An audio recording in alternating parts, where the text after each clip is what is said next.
Hi friends, welcome to every school. தக்காளி குழம்பு இப்படியுமே வைக்கலாம். நான் இப்படி தான் வைப்பேன். தக்காளியை எண்ணெய் ஊற்றி நல்லா வதக்கி இருக்கிறேன். முதல்ல கட் பண்ணி போடாமல் இந்த மாதிரி எண்ணெயிலேயே வதக்க விடுவோம். நல்லா வதங்கட்டும். இப்போ தக்காளி நல்லா அந்த தோலெல்லாம் பாருங்கள் எப்படி கலந்து வெளில வந்துருக்கு, சுருங்கி வெளில வந்துருக்கு. இந்த மாதிரி நல்லா வதக்கிட்டு இப்போ இதை எடுத்து நம்ம தனியாக ஒரு தட்டில் வச்சுக்கலாம். இப்போ அதுலேயே நான் நல்லெண்ணெய் வச்சுருக்கிறேன். நீங்கள் நல்லெண்ணெய் கல்லெண்ணெயே ஊற்றிக்கலாம்.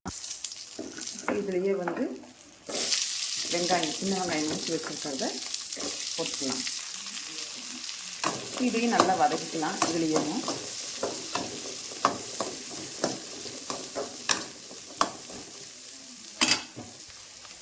இப்போ இது கூட 2 வெங்காயம், தக்காளி, தேங்காய் போட்டுக்கிறேன். தேங்காயும் போட்டு அது கூட நல்லா பரட்டிக்கலாம். இப்போ இது கூட நான் ஒரு 4 வரமிளகாயை கிள்ளி போட்டு வதக்கிக்கிறேன். உங்களுக்கு காரம் எவ்வளோ தேவைப்படுமோ நீங்கள் அந்த அளவுக்கு போட்டு வதக்கிக்கோங்க. வர கொத்தமல்லி இந்த அளவுக்கு எடுத்து போட்டுக்கிறேன். அதையும் வதக்கிக்கலாம்.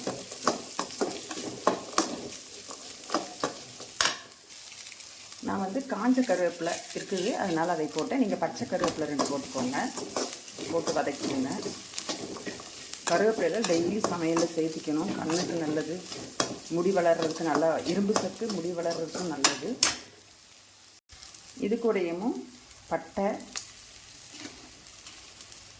ஒரு 5 கிராம்பு, ஒரு ஏலக்காய் எல்லாம் போட்டிருக்கிறேன். அதையுமே போட்டு வதக்கிக்கலாம். இது கூட பொட்டுக்கல்லை போட்டுக்கலாம். அதையும் வதக்கிடலாம்.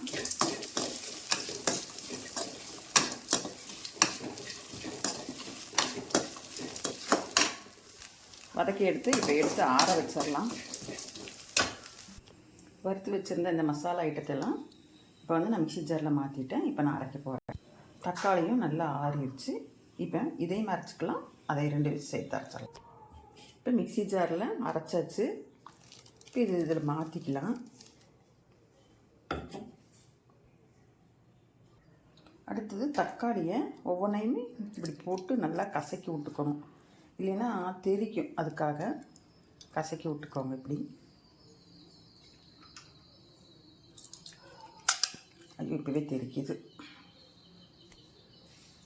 இப்போ இந்த மாதிரி கசக்கி தக்காளியை கசக்கி போட்டாச்சு. இப்போ இதையும் நம்ம அடிச்சுக்கலாம், பேஸ்ட்டாக பண்ணிக்கலாம். பாருங்கள், தக்காளியை இந்த அளவுக்கு நல்லா பேஸ்ட்டாக அரைச்சாச்சு. இப்போ இதையுமே இதில் சேர்த்துக்கலாம்.